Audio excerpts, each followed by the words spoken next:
Tunaendelea na tafakari yetu katika Injili ya Mathayo sura ile ya 6. Tumekwisha angalia aya ya 16 na leo tutaangalia aya ya 17, maelekezo ya Yesu Kristo juu ya mfungo.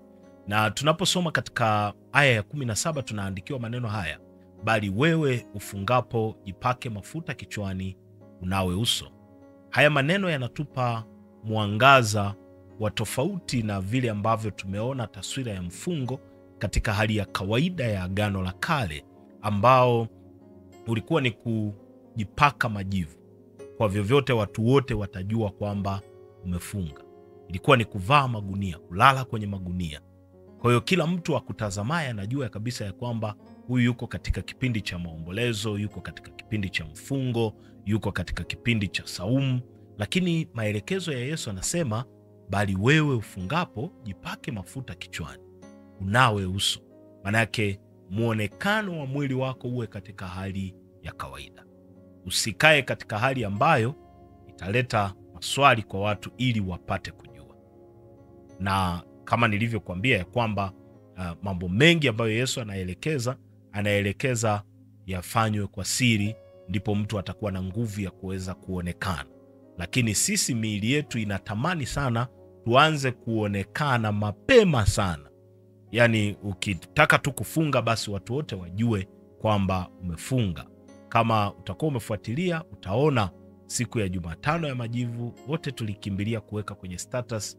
Lengo letu ni kutaka watu wajue na sisi tumeshiriki kile kinachoendelea. Sio tu la majivu, lakini hata vitu vingine.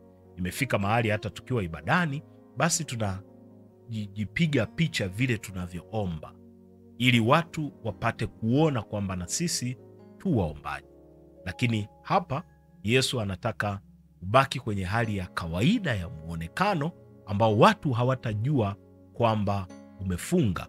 Kwa hiyo utoke ukiwa umevaa vizuri, umepaka mafuta yako kichwani vizuri, uso wako umenawa, ili watu wakuone katika hali ya kawaida na wasianze kuona ya kwamba umefunga. Na tuombe. Bwana Yesu, tunakushukuru na kutukuza, asante kwa ajili ya neno hili.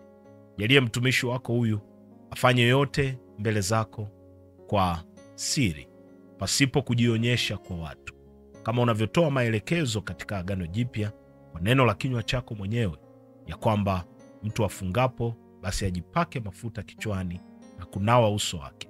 Kamjalie neema yako mtumishi wako huyu, asifanye lolote ili kuonekana na watu, bali akupendeze wewe wakati wote na kuyatengeneza mapito ya njia yake.